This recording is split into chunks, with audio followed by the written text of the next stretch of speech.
Hello friends and welcome to week 4 of isolation. It's the Kings of Anglia podcast from our self-isolation stations once again. My name is Mark Heath, I'm your host. I'm in my dining room / conservatory. Faces of the franchise are all with me. The 3 wise men. I'm going to start with you, Roscoe, this time. Producer Ross, Hutchie Hogan, Dr. Stuart Watson taking time off the wards to be with you today. Boys, how are we? It's now week 4 of isolation, I think it is. The days have kind of blended into one. I'm not really sure which day it is. My diet's all over the shop. I'm eating like it's Christmas Day every day. But how are you? Roscoe, how are you? Very well. Very well. I'm trying to keep myself occupied and getting exercise in, fresh air and all that jazz. Mm-hmm. But 4 weeks has it been? Jeez. I think it's week 4. I think this is the 4th week. We last recorded a podcast 3 weeks ago on this day, in the studio. And I think this is the 4th week. The 3rd week of official lockdown, I think. But anyway, Roscoe, how's your spare room office going that Sapcha cleared for you so nicely? It's a mess again, but you know, we're still dumping things in here. But it's actually really nice in here. It's more enclosed. I feel. Do you feel it helps your mental space in there? When you're in there, you're working. When you're not in there, not working. That kind of... I've got no distractions. I've only got the window outside to look out and the piano, so I haven't got no TV or anything. So how's the piano going? I haven't played it since I played it on Thursday we did pod, so that'll be my plan this week. Easter weekend coming up, my friend. You've got 4 days to learn how to get down on the ivories. Yeah, that's what I'll do. Hutchie Hogan, how are you? Very good. I've got a cinnamon candle burning. Oh, scent is in the air. Relaxed. Looking down my garden again. I think cinnamon would be top 5 all time in smells for me. Yeah, cinnamon is good. Have you had a cereal called Curiously Cinnamon? I haven't, but now I'm intrigued. It's really good. It's also obviously incredibly bad for you. Yeah. But that doesn't really matter at the moment. So go give that a try. Yeah. That followed by some Marmite on toast, and you're cooking. And Dr. Stuart Watson, as I say, you are taking a brief break from the wards today. I think now's probably the time to drop the whole doctor thing. It just doesn't seem appropriate at this moment in time. No, there's true heroes out there. I'm sticking with it, my friend. You're my hero. And I'm sitting in my spare room doing this. I think we need a rebrand. Stewie, because you're sitting in your spare room and I can see books behind you, and I'm always fascinated by the sort of books people have got in their house. Just whirl around and give us top 3 that you've got behind you there. What have we got? I can see At Middleton there. Yeah. He's not covered himself in glory throughout all of this, is he? The Middleton brand has taken a bit of the kicking. We got lots of sports stuff, as you can imagine. We got all the Game of Thrones series up there. We've got a bit of Bill Bryson, Short History of Everything. We've got Richard Dawkins, The God Delusion. We've got Sebastian Faulk's Birdsong. Oh, one of my favourites. Darren Brown, Happy. That's quite a good little self-helpy type book. Yeah. Ranulph Fiennes. Oh, exploring. And then all your usual football stuff, Joe Royle, Kieran. Yeah, your football friends. All the classics. All the big ones, yeah. Kevin Kilban, if you're interested. So. Wow. There you go. Boys, before we get into the weekly debate part of the show, a lot of people are going to be in the same, well, in fact, everyone's in the same boat, aren't they now, in terms of finding things to do over the weekend. What I'm finding thus far is the working weeks are pretty shitty. They seem to drag quite a lot. But the weekends, I'm absolutely loving isolation weekends because we're doing stuff, properly trying to think about things we can do. We're cooking, we're baking, we're doing all sorts. Yesterday, I spent all day pressure washing the garden, and now it looks absolutely amazing. It looks like new. So just give an insight for the people as to how you're filling your time. We'll come on to you in a minute, Stewie and Hutchie, because you're parents, and that's a whole nother level of having to fill time. But Roscoe, what are you doing at the weekends? How are you feeling your time? I've been going on for yeah. Keep it clean. Luckily Sasha is off at the moment because she's had to go in self-isolation because she had some symptoms. Oh no. From her job, but she's fine. She had mild symptoms, so it's fine. Yeah. But so we've been going out for like hour walks. Luckily in Kesgrave there is loads of foresty areas, so there's no one really about, which is fantastic. So we spend a good hour, 2 hours just walking and just chilling, really enjoying the sunshine. But indoors in terms is basically binge watching Netflix, pretty much. I watched that Tiger King documentary series. It was very good. It's mental, crazy, murder mystery. Yeah. That Carol Baskin killed her wife. No spoilers. Yeah, that's the only spoiler I'm going to tell you. She definitely killed. It's her husband, wasn't it? Husband, yeah. Fed him to a That tiger. sounds like quite a big spoiler. That isn't part of the story though, but anyway. But yeah, I've been watching, and sleeping a lot. Yeah, of course. It's important you get your sleep. I watched the first couple of Tiger Kings yesterday, and as you say, it is batshit, isn't it? Yeah. Getting more into that. Let's talk about me very briefly. As I say, I pressure washed the garden yesterday. It looks incredible. It looks like new. We've been doing a lot of cooking and baking. I did cheese scones. We did chocolate muffins, and we did homemade pizza on Saturday. We're also ploughing through some classic films. We watched Leon. Have you seen that? That's an amazing film. Rewatched that yesterday. Also drinking like a mad Egypt. I've got to confess. Need to cut that down. As I say, I'm still very much in the Christmas vibe. It feels like. But luckily, getting some exercise in and also building the home gym. I've ordered an ab roller and a slam ball for the home gym, so that's coming along nicely. I definitely need to exercise given my diet at the moment. So that's what I'm doing. Boys, you are parents, which makes it even harder, I'd imagine, and also more taxing on the mental health with a little person running around 100 miles all the time. Hutchie, your daughter is a bit younger. You were telling us before we started recording she's watching Frozen downstairs with her mum at the moment. How are you filling your time with a little toddler? Is she a toddler technically now? Yep. Yeah, she's 2 in a couple of weeks. Yeah. So what are you doing? How are you filling your time with her? Charging around the house. I've got I put a tent up indoors. Lots of time in the garden. Whatever keeps her occupied for 15 minutes. Then we go again. Yeah. Is she? Obviously, I know nothing about children. At that age, are they supercharged all the time? Do they sleep a lot? What's the vibe? No. Well, she doesn't sleep in the day, so not generally anyway. So yeah, supercharged.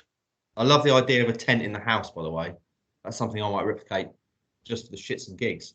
How have you built that tent? Is it? Are we talking a traditional construction? No, it's just a little child's pop-up tent. Oh, you've actually bought a tent. I see. Yeah. Little circus tent. Yeah. Does Tiger get in there? He's feeling very sorry for himself. And enjoying. In our bedroom, it catches a lot of sun during the day, so he's just rolling around on there, catching some rays. But he doesn't like the fact that Jessica's around a lot because this is normally his domain. Yeah. But not so much anymore. Apologies if you heard that. I'm just going to turn off my emails because I think that's going to come up, isn't it, on the audio. Stewie, you have is she 3 now, are you? Yeah, nearly 4. Nearly 4. So she's at a different stage.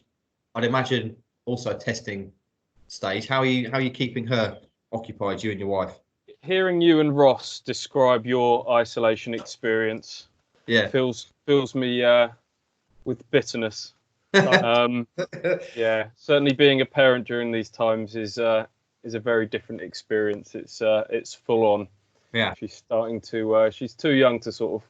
We've obviously not explained anything about what the situation is. We just said it's the school holidays, but she's starting to ask when she's going back into nursery and wondering why she's not seen her friends for a while. So filling the hours, they can be long days, and I've got nothing but praise for my wife, who's doing the sort of Monday to Friday stretch at the moment, because Claire went to work for one day over the weekend, and one day enough, just the two of us. I love it, but it's also it's hard work. The days are long. Yeah. I was going to say, obviously, boys, you are very much used to working at weekends, and this time you're getting now with your kids and that kind of stuff. That's something you'd never normally get. So that must be a nice thing. I'm certainly enjoying spending a lot more time with my missus and the dog. But it must be, as much as I appreciate it's difficult, and obviously they're super energetic and stuff, but it must be really nice to be spending this kind of time that you'd never normally get with the family. Yeah, I think I feel a lot more present. I think even when I was at home, I wasn't always as present as I could be when the football season's going on, because even when you've been to a game and you come back and you've got it swirling around in your mind about what you've got to write about the next day and all stuff like that. So you're a bit more tuned into social media all the time and stuff like that. So it's been, I think, for everybody, maybe a small positive to come out of all of this is that maybe everyone's slowed down a little bit and hit the reset button, which we probably all don't do enough, and maybe reconnected with our immediate loved ones a little bit more without getting too deep about it. It's true though, honestly. I'm really enjoying spending the time with the missus, like I say, and doing stuff that maybe wouldn't normally, spending an afternoon cooking and thinking about what we're going to watch, rewatch, that kind of stuff, doing stuff around the house. I'm really enjoying it. It's been really good. Should we talk about football? Before we get into the debate part of the Monday show, we've got a good one coming up today. There was a bit of news over the weekend, town related. Our old friend Mick lost his job, even while there is no football. Hutchie, can you bring us up to speed on that? Lost his job. I don't know if lost his job is quite accurate. Gave it up early. Yeah. It was always his job was to manage Ireland through to the end of Euro 2020, which now doesn't exist.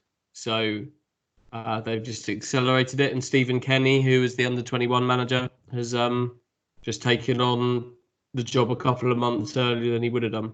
But Mick's back on the market, in his words, and he's very keen to work again. Can you see him ending another club somewhere? Yeah, definitely. Watch out, Championship. He's coming for someone at some point. Yeah. I mean, he is still a fairly marketable commodity, isn't he, Mick McCarthy? As you say, I would think certainly someone in the Championship will see him, someone struggling, and think, we'll get Mick in. He's still only, 61, isn't he? So he's not old. Yeah. So, still time ahead for Mr. McCarthy, I think. And the other thing I want to mention before we get into the debate section is Owen Garvin, Stuart. You had a good chat with him, and it's gone down really, really well online this morning. Just bring folks up to speed if they've not read that. Obviously, you can read it. It's in the paper today. It's Monday. Part 1, part 2 is in Tuesday, and it's all online this morning. So go back and read that if you've not. But Stewie, what was Owen like? Owen fascinated me because there felt like there was some unanswered questions about why his career finished as early as it did. He'd only just turned 29 when he decided to tear up his contract at Colchester. Still had another year to go on that. It was only ever said sort of personal reasons at the time. That was a couple of years ago. He went back to Ireland and played for St Patrick's Athletic in Dublin. That lasted a year. Then he just hung up his boots for good. So gave him a call. He's working for his family insurance company in Dublin, and it was fascinating speaking to him about why he came to that decision when he did to give it up. I think he strikes me as a bit of an overthinker, perhaps has a bit of that Irish emotional flair about him. It was very much about, well, I knew that people would think this about me, and I knew people would think that about me, and I wasn't in the game for the money. I was in the game to win. And him playing for Ipswich was slightly before my time, but Andy will tell you, and others will tell you, that he was a real classy player to watch. Great left foot, could spread the ball around lovely, but probably the one thing that went against him was a lack of pace. And I think he admits that as the modern game got built more around sort of athletes, pure athletes, that went against him. And so to go from winning promotion to the Premier League with Palace to a couple of loan spells. Suddenly you're in League Two with Colchester, and then hanging up his boots was an interesting tale to tell. Did he talk about Roy Keane at all? Because obviously they had a bit of a tempestuous relationship, didn't they? Yeah, speaks about Keane in reasonable length in there. Just how he personally didn't have a problem with the way sort of Keane would flare up, but basically how a lot of the dressing room did. So that's interesting as well. Yeah, good stuff. Go and read it if you've not already. Boys, let's talk debate then. We've done debates the last couple of weeks. We've done best loan player.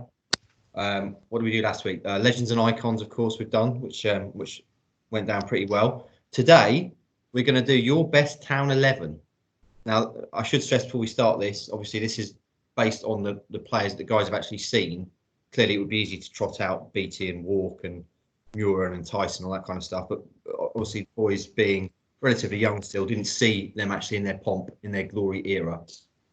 So this will be very much based on who the boys have seen in their time as reporting town, obviously, and following town as fans, in the case of Hutchie and Roscoe.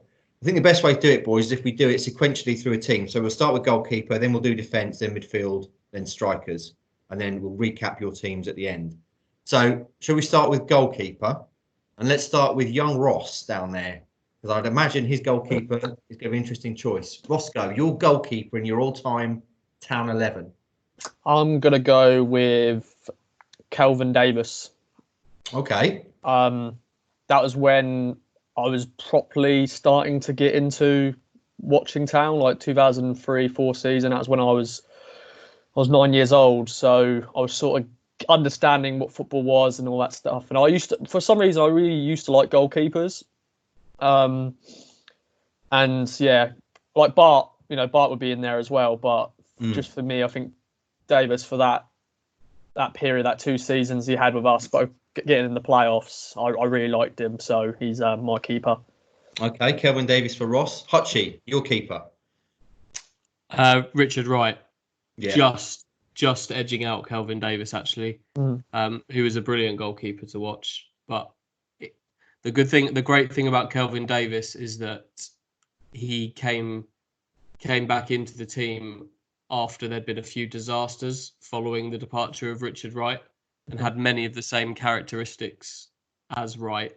But I think Wright was probably the better goalkeeper in most areas. He was brilliant, Richard Wright. Fearless, really good at commanding between his line and his penalty box, which is where a lot of goalkeepers fall down.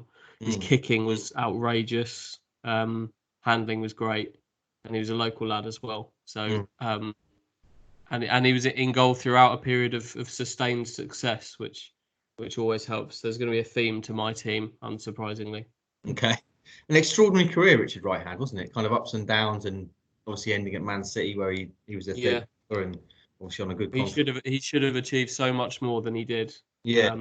For his talent, he got unlucky. He did get unlucky because the move to Arsenal was controversial at the time, but I think anyone would have made it. But the full expectation was that David Seaman would play 1 season and then retire. But he didn't. And he had exactly the same at Everton. He then went to Everton, and then Nigel Martin ended up having an Indian summer as well, that it was meant to be. He was coming in to replace Martin, and Martin suddenly found another few years from somewhere, and that was another few years kind of wasted on the bench for Richard. Okay, so Hutchie's gone Richard Wright. Stewie, who's your keeper? Who's between the sticks for you? Can I start with a caveat that my team is going to look appalling on paper compared to the rest of the guys, because my first season reporting on Ipswich was Jules' first full season, so 2011, 2012. I didn't grow up an Ipswich fan. I didn't watch loads of them before that, so I'm going on that era onwards. Yeah, that's fine. So that's where I'm going with, all right? So my goalkeeper's Bart, quite obviously. Yeah. Well, just explain. You say obviously people will know, but what makes Bart your number one? Just the highlights reels of saves during that 3-year period where he was winning Supporters Player of the Year. You know, some of them, you watch them back. They're available on Twitter, and YouTube and stuff, some of the saves were just as a pure shot stopper. And I know that always sounds ridiculous when you talk about goalkeepers. He's a good shot stopper. That's what he's paid to do. But the reactions, some of the close range reactions were remarkable from Bart. There are other areas of his game that perhaps stopped him making it to the very sort of elite area of the game. I think he's the best goalkeeper when you're playing in front of a sort of a back four of blockers, and you know there's shots coming through the crowd and he can react to them and stuff like that. But Gherkin wouldn't be miles behind him, I have to be honest. You know, I think Gherkin's ended up, his reputation has gone down as Bart's went up, which I think is a little unfair. Mick McCarthy was right. There was a time where there was a fag paper between the two of them, and I think Gherkin was quite underrated actually. But yeah, Bart, no doubt. Absolutely, as you say, if you put together a highlight reel of Bart's saves, it would be extraordinary watching. Probably one of the best up there, certainly at the level that he played at. Roscoe, defenders. Are you playing a back four? What's the deal? Yeah, back four. Yeah. Not my back four. My two centre halves. Yeah. First one is Jason Devos. Yes, the boss. Big fan of him. Yeah. Then I'm playing him alongside Christoph Berra.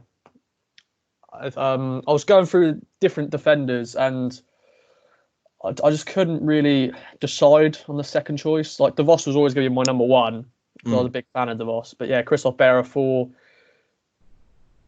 I was never really a big fan of him in terms of his playing style, but he always, for me, he always picked up some goals here and there, and that's what I want my defenders to do, is to score goals from corners, and that's what I thought he did a lot. And I was a big fan of him as a character really as well. He was a very quiet sort of character, but he was a leader on the pitch, so big fan of him. And then my fullbacks, left back Aaron Cresswell, once again as a young lad, because I was just turning 13, 14 when he came in, and I was just a big fan of him. I just used to love him going forwards, and he scored some good goals, especially the goal against Crystal Palace. That was a good goal. And then my right back is Fabian Willness. I saw him, of course, at the end of his career, because I didn't really start watching Town properly until, as I said, 2002, 03, 04. But Willness, I was always a big fan of him. So yeah, my right back.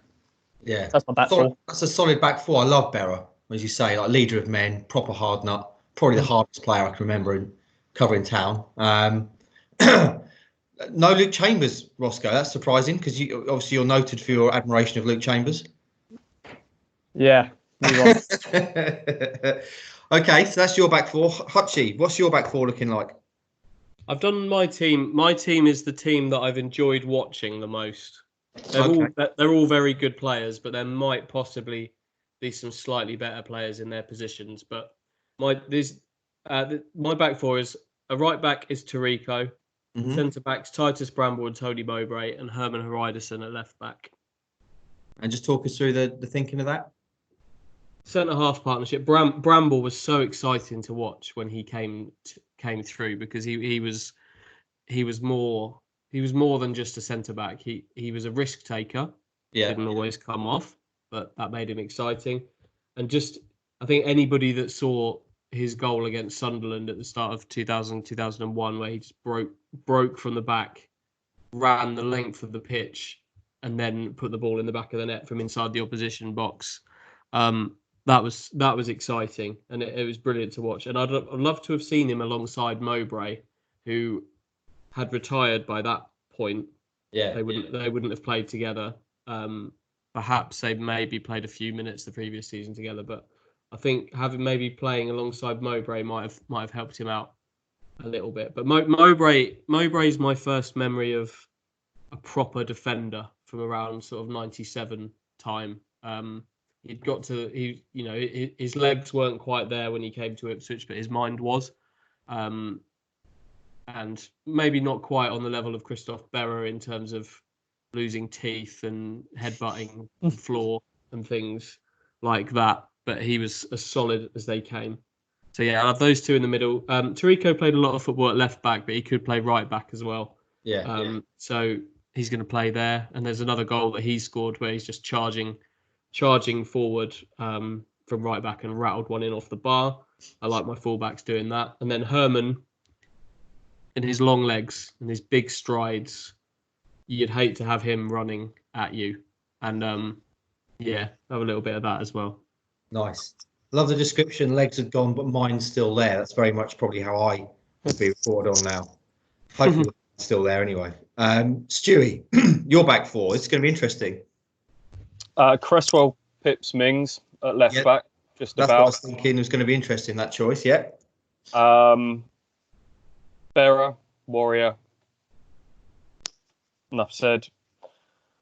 Other centre-back was a difficult one. I think I'm going to have to put Luke Chambers in there, really. And I know people that will split people's opinion, but I want leaders in my team. I want as many captains in my team as possible.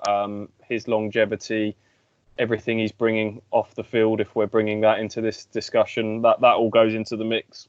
Yeah. I was toying whether to put Webster in there just as an extra ball player, but I don't think we saw the best of Adam Webster during his time at Ipswich. You could see flashes of what he was all about, and we talked about him having Premier League potential, but he kept getting those ankle injuries. I think his heading of the ball needed to improve at that stage. There were other areas of his game that needed to improve. So I'll go with Chambers. Right back, short of options, aren't I, really, over the decade or so of watching Ipswich. Carlos Edwards. Get another captain in there, bit of pace. I know it's not his best position, but I like the fact that he had pace to get himself out of trouble. Positionally, I don't know if he was the greatest at right back, but he had enough pace to get himself out of danger, and he could bomb forwards, and he could give you something, and his stamina was ridiculous as well. I wondered if you were going to put the man that you've only seen play 9 times in there, Mr. Vincent Young. That's how ridiculous it is that I could. he would be in the mix. Someone who's played 9 times in League One for Ipswich Town is part of that conversation. But the other ones was Richard Stearman, who holds a special place in my heart for a thunderous tackle when he came in during that loan spell and Ipswich were battling relegation. I think it was against Palace at home, and that just shook the ground on which Portman Road stands. So he's someone, again, would be a good character. And Johnny Parr, who gets forgotten about, played a lot of games during that playoff season at right back, I think, as well. So letting him go doesn't look great when you look back on it. It didn't feel great at the time when they sort of let him go for nothing. There's a few players like that I think they let go a bit prematurely. Just talk us through, for me, the most interesting selection there is Cresswell over Mings. What, for you, sets Cresswell apart, gives him the edge over Mings? It's a real close one. Mings is obviously more of a pure athlete.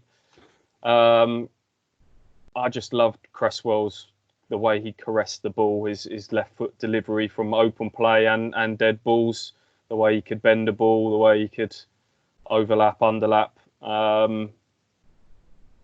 I think, and you see what he's gone on to do, to be such a regular with West Ham, to get into, they both got into England squads, haven't they? But I just think Aaron just about edges it for me. Fair enough. Midfield then, Roscoe. Who you got across the park? I'm playing 3 in midfield. Okay. First up, Luke Hyam. Luke Hyam? I'm joking. He was terrible. First up is Tommy Miller. Nice. Love Tommy Miller. Scored loads of goals. Never missed a penalty. Good character as well. Loved his celebrations. He'll be playing with Matty Hollands. Although I watched him only really 1 full season, it was my first sort of like boyhood hero growing up. It was I had Holland at the back of my shirt during that season, and just a big fan of him. And of course, captain fantastic and all that, and loads of other words for him. Yeah. And then the other midfielder was a hard choice because there is a few good choices out there. And I probably will go Jim Magilton because he was, and that, once again, another leader. When Matt Holland left, Jim Magilton was then the next leader. And I was very young when he scored that hat trick on my first ever game against Bolton, but that was a great night. when I was 3 years old. You remember And, it well. of course, I've watched it back plenty of times, and he was the man that night, and great player. Yeah, that's a pretty rock and roll first game to be at as a Town fan. That the greatest game ever seen at Portman Road and one of the best games ever seen, full stop. So you've got Holland, Mcgoldrick, and who's the other one? Miller. Yeah. Okay, so that's your three. You playing 4-3-3? Yeah. Okay. Hutchie, who have you got in midfield? The exact same three. Is it? Oh. Yeah. Outstanding. And for the same, just talk us through your thinking. Holland and Miller are both all-round midfielders, particularly Tommy Miller getting up and scoring goals. But Matt Holland could do that too. That was underrated. I like all-action midfielders who could do it all. Mcgoldrick's the one that I deliberated over. I put him in the end because I think the balance works. There were some other contenders there, but he could pick a pass and move the ball around the pitch brilliantly. So, Okay, Stewie, what have you got to offer in midfield? Box to box, you need a blend in midfield. So the box to box man, the best I've seen, granted for quite a short period of time, was Emyr Hughes. Yeah, Emyr Hughes, during that first loan spell, people got excited about him. He was arriving late in the box. He's a good height. He's got some physicality about him. He got a late goal against Villa. He scored the goal against Newcastle that capped the win on Easter Monday. There was a clamour for him to sign there. I remember the excitement when he did sign permanently, and a bit like the Jimmy Bullard feature recently, like really good loan spell, signs permanently, and it all goes wrong slightly differently for Emyr because of injuries. And I just hope and pray that he can get back anywhere near to where he was before. Yeah. He'd be in there. And then it's a toss-up between, we're back to the Cole Scouse debate, where, someone who's played the vast majority of the games that I've watched as Ipswich Town reporter. Again, he's a player's player. He might not set pulses racing, but I think I'd still put him in there for, Cole Scouse at his peak with the right blend of players around him. I think I've still got to put him in there for that insurance policy. If you had the right creativity and goals around him, I think he adds real value to the team still.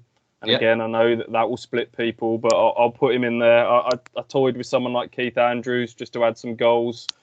Do you know who the best all-round midfield performance I've seen for Ipswich Town, I still think is?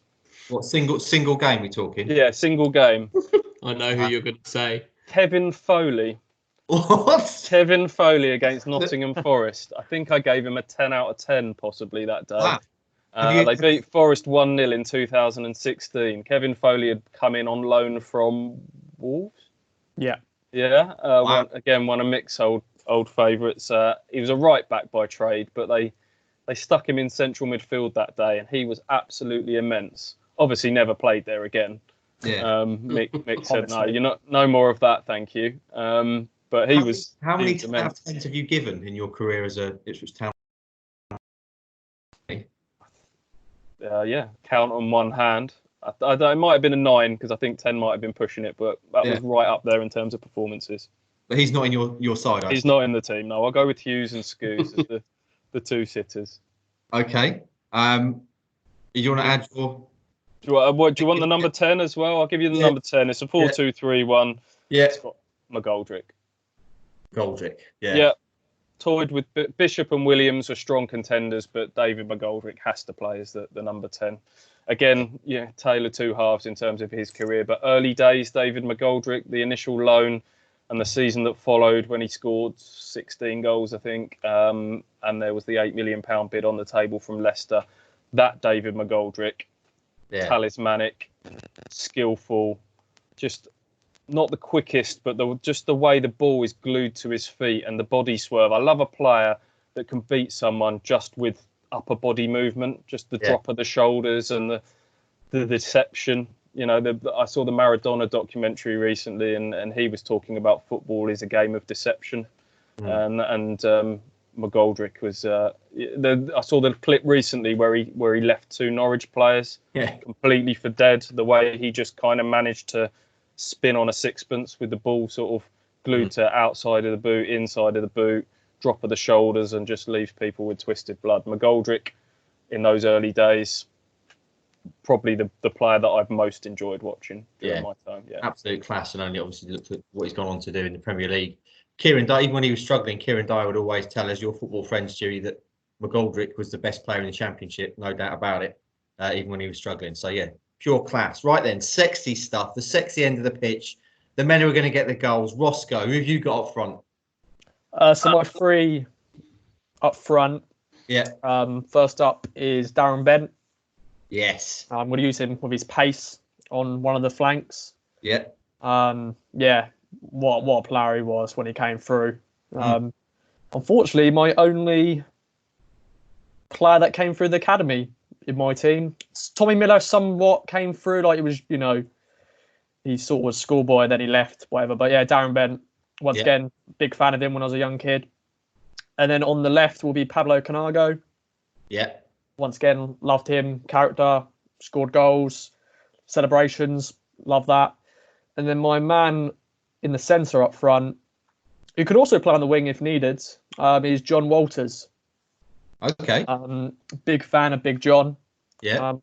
I remember when he signed for his second spell a few years ago, or under Paul Hurst, and you actually got me to go there and take pictures of him signing, and I was sort of like amazed. So 10 years, or just 10 years after watching him in the flesh and being such a big fan of him, to actually, it was sort of like, wow, that's a wow moment for me. I was a big fan of John Walters, and were you fanboying? Were you like?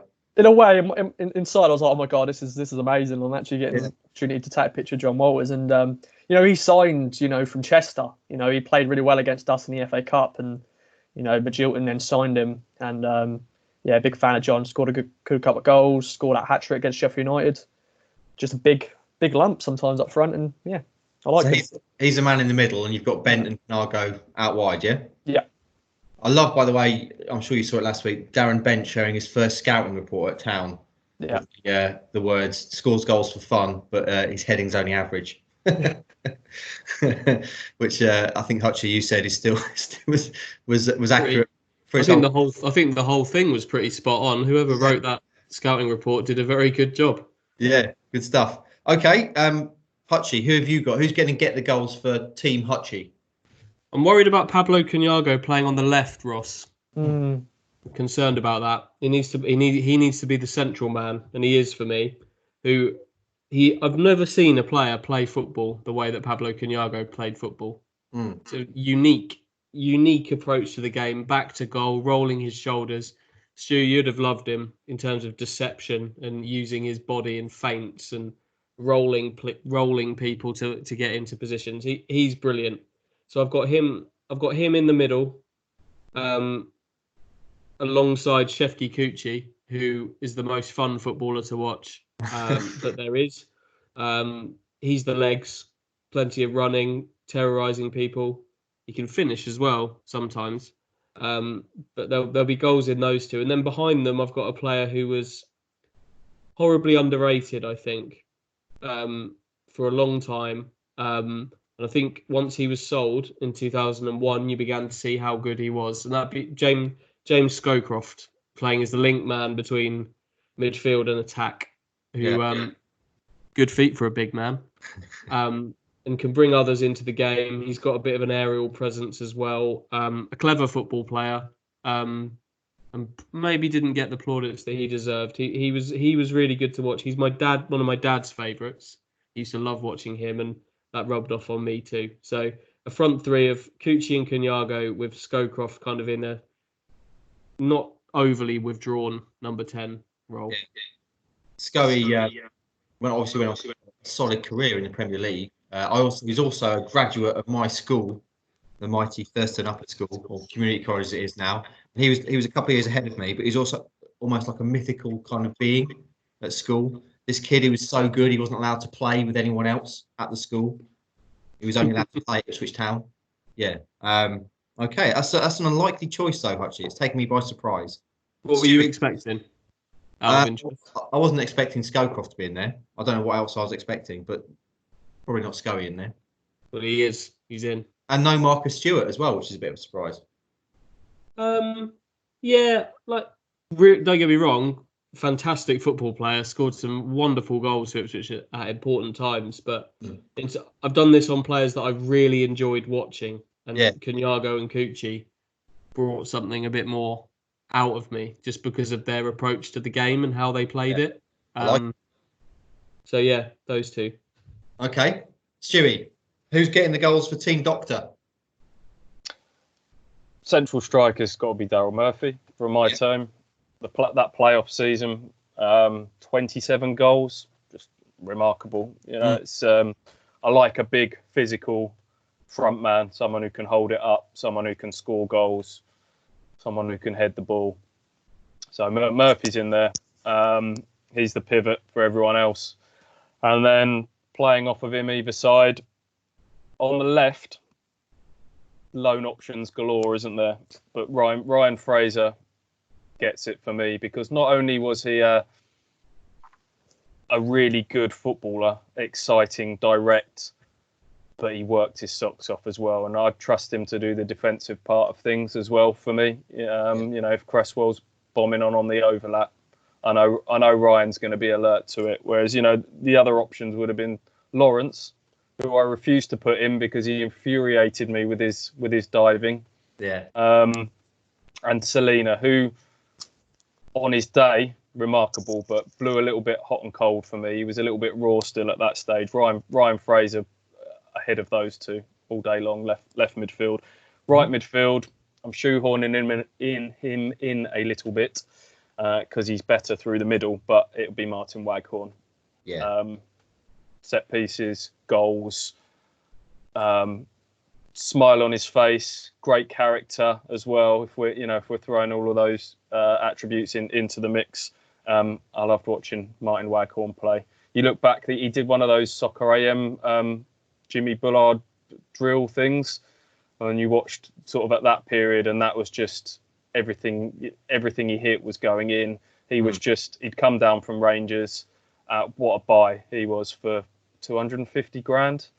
Again, did Ipswich get as much value out of him? They messed around late into that transfer window, didn't get the money they wanted. Selling him in the way they did was criminal, really.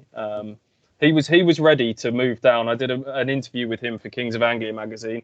He loved Suffolk. You know, he'd been in the Goldfish Bowl of Glasgow, hated all of that came with it. You know, has since opened up about sort of mental health problems and stuff. And coming down to Suffolk was ideal for him, and he loved it down here. And he'd moved his family down as well. His mum and dad had moved down to Ipswich, and he was ready to stay. Yeah, I think the Frank Lampard thing did turn his head, but I think if things had been a bit more settled at Ipswich, they could have convinced him to stay. So he's another one it's a shame that he left in the circumstances he did. Okay, have we got subs, or are we just staying with the starting 11? Has anyone got subs? I've got some subs. Okay, Roscoe, your subs. I'll Hutch can go first if he wants. Okay. You asked for 4 subs, is that right, Mark? I just thought to make up to 15. Yeah. Okay. So if I've got 4 subs, no goalkeeper. Richard Wright never gets injured, and if he does, Matt Holland can go and goal, which he has done in the past. So my 4 subs are Chris Makin, Kieran Dyer, Ian Westlake, and Danny Haynes. Okay, talk us through the thinking. Chris Makin is as rugged a either-sided fullback as you can get. He was a hard nut, big tackler, take no prisoners. Kieran Dyer, a bit of an X factor. Don't need to say much more about Kieran Dyer. Ian Westlake, I really enjoyed watching Ian Westlake because of the energy that he played with, constantly running, a bit of a lung buster. And then Danny Haynes is my 85th minute introduction to maybe steal a goal. That's the aim with him. Nice, solid. Roscoe, how about your subs? He wasn't great. He wasn't the greatest player, but he was always once again. I like little players. Jamie Peters. Jamie Peters. I used to love Jamie Peters. It was just a little lad, and he just ran around and did his best with the ability he had. What happened to him? He went back to Canada, didn't he? Yeah, went to Canada. And I think he's now working at a university in Canada, but hopefully one day we can track him down and speak to him. Try and track him down, absolutely. Okay, Jamie Peters, yeah. And then Darren Curry, once again, another little lad as well. Well, he wasn't little, but he used to try to do step overs, and he scored a few goals here and there. My bench isn't the most talented bench, but I thought, why not? The next two players are maybe a bit better. Richard Naylor, who could play in defence or up front, so versatile there. Mm-hmm. And then final one is Alan Lee. Once again, I was a big fan of strikers, and Alan Lee I was a big fan of him when he signed, and went on to score good amount of goals. And once again, he was a big lad up front who did all right. Good stuff. Yeah. Okay, Stewie, your backups, your subs. Chopra's my backup striker for all his off-field demons. Yeah. In terms of being a natural finisher, he's up there with the best from what I've seen for Ipswich Town. You give him the service, he'll score you some goals, and all those that played with him, will tell you in training. I spoke to Scott Loach recently. He was obviously up against him in training all the time, and just said his finishing was unreal. So I'll have him as an option off the bench if I need some goals. I love Johnny Williams. Again, another one blighted by injuries during his time, but when he was fully fit in the first loan spell, was it the first two loan spells? I can't quite remember, but memories of him. I can picture him down at Brighton when he was getting absolute dog's abuse from the Palace fans from that slightly weird footballing rivalry. Yeah.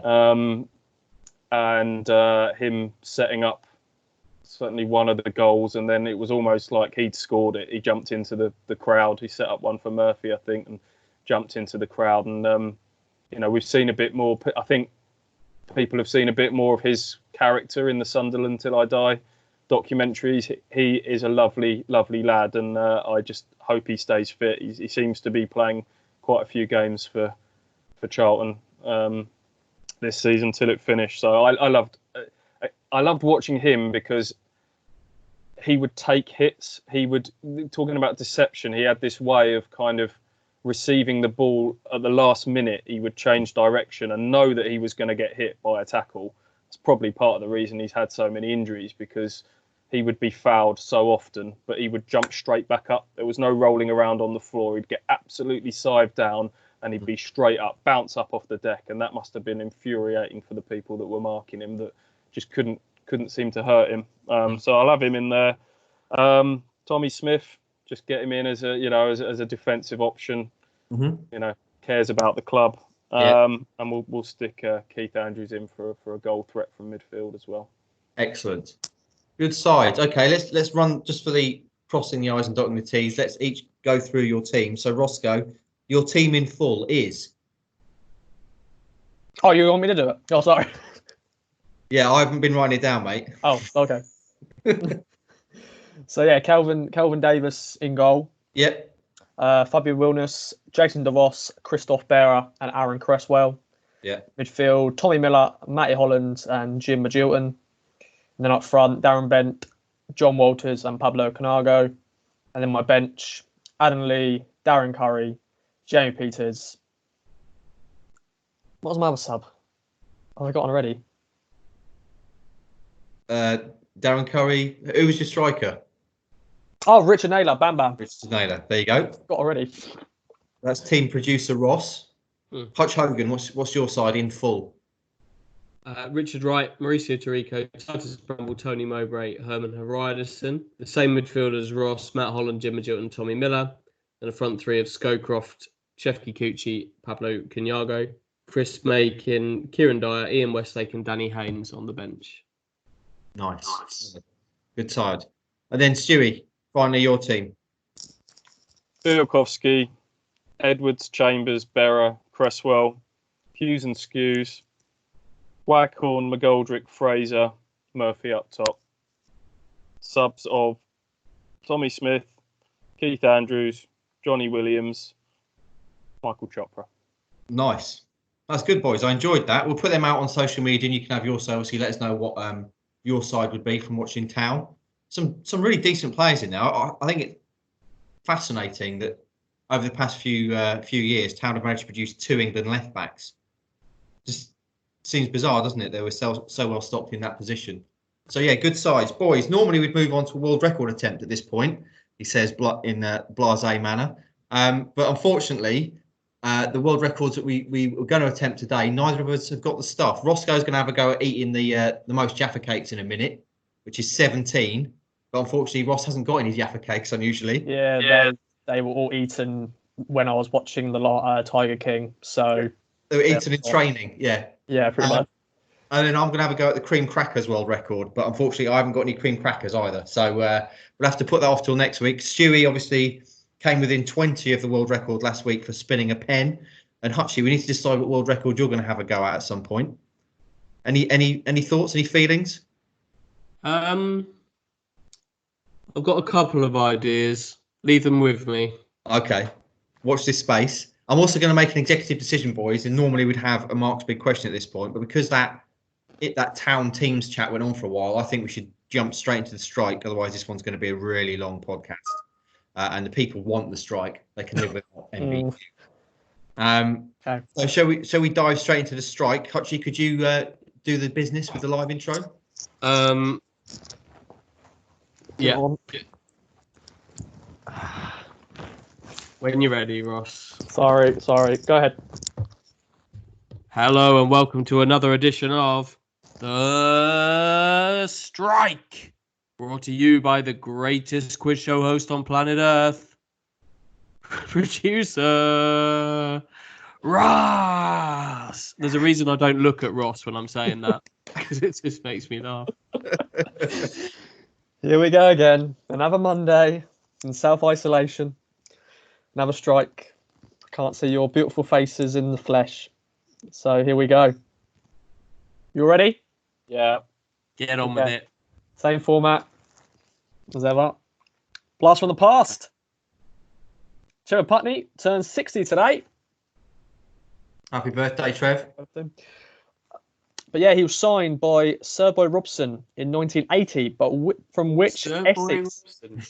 Or maybe he wasn't Bobby then. Probably not. But yeah, he was. But yeah, in 1980 he was signed from which Essex club? So this is good one for you, Stu.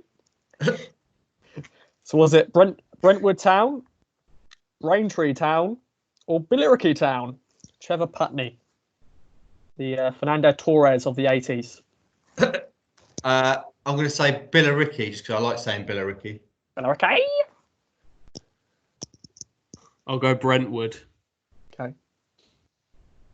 Brentwood was where I was born and raised, so Ooh. I'll say them as well. It is Or- Brentwood. Yes. Okay. Time flashback. Yes. Mark Venus turns 53 today as well. Does he? 53. Yeah. Wow. 53 years old. Would he get close to your team, Hutchie? He's on my list, but Okay. scrubbed out and replaced by Chris Makin because I had a flash of Chris Makin. Mark Venus was brilliant player. And I think he's another that was underrated as well. Definitely. Yeah, he joined Town in July 1997. I was 1 year old. But from which club? Leicester, Wolves, or Middlesbrough?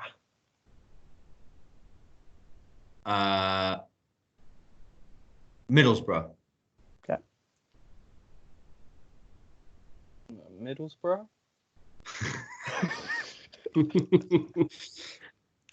Wolverhampton.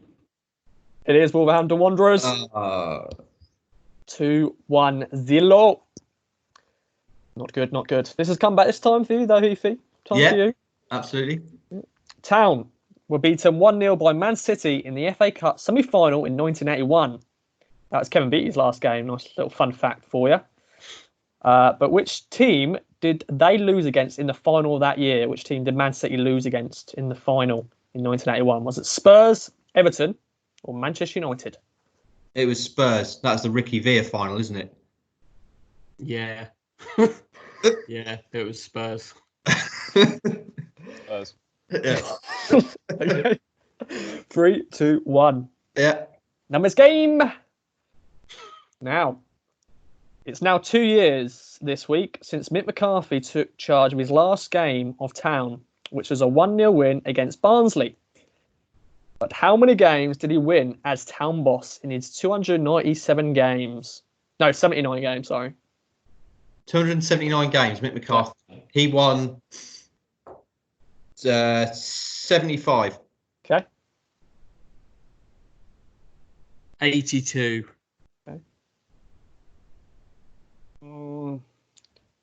Uh, 90. He actually won more. He won 105. Ah. So yeah, Stu gets the point. Sorry, Is it- Nick. Is it level now then? Yes, I think. But not including you, Mark. No, I'm happy this week, boys. It's between you to go on for glory, I think. There you go. Final question for the numbers game. John Stead turns 37 this week. But how many goals did he score for the Blues in 67 games? Of course. Because I've got no hope, I'll go first. How many games he played? Sorry, 60? 67. I think he scored 13 goals. Okay. 18. Well, I was going to say 19, but then I seem like an idiot for just being the one that adds one. I'm going to say 19 anyway. I'm going to be that idiot. You are right to be an idiot because it's 20. Ah! Unnecessary. Is that it then? As Touchy won? Touches one. Ah! There is a tiebreaker if you want it. Yeah, come on, let's do it. We Okay. always want the tiebreaker. Yes. How many calories are there in a topic? How many mints do I have left in this packet? I'll joke. You've got 11 mints there. That's incorrect. But no. Who did Town beat in the semi-final of the Texco Cup in 1973? Was it Newcastle, St Johnstone, or Leicester City? Leicester City. Okay. Did you say yes, Ross? No. Oh, right. Newcastle. Did St Johnstone play in the Texaco Cup? They did. Showing my ignorance, well then I'll go with them. It's Newcastle. Ah, Stewie Oh. actually solidifies his victory there. Yeah, pretty much. There you go. Thank you very much for another edition of The Strike. Thank Thank you. you very much. Pleasure. Superb. I enjoyed that, boys, as ever. Now then, we've got to get on. We've got another week in isolation ahead of us. Is there anything you wish to discuss before we return to our self-isolation stations? No other business. No business. No other business. Okay, that just leaves me then to say hit subscribe on your various podcast providers if you can. Leave us a 5-star review on iTunes because that helps us very much in the chart. We'll be back on Thursday with another mailbag special. So get your questions in for that. We'll put the teams out the boys have picked as well and let us know what you make of those. Most importantly, please continue to stay safe, stay at home, keep washing them hands. And also, if anyone out there is struggling mental health wise and needs a little pick me up, just hit us on the DM on Twitter, Kings of Anglia. We'll do our best to lift your spirits with some nonsense. Boys, we shall take our leave. I shall speak to you again at some point today. For the rest of the Kings of Anglia army, have a good first part of the week and we'll speak to you again on Thursday. And now we're hitting the KOA Club. Mine's a Scotch. From true crime to football, Brexit to folklore. For more great podcasts from Archon, head to audioboom.com/channel/Archon.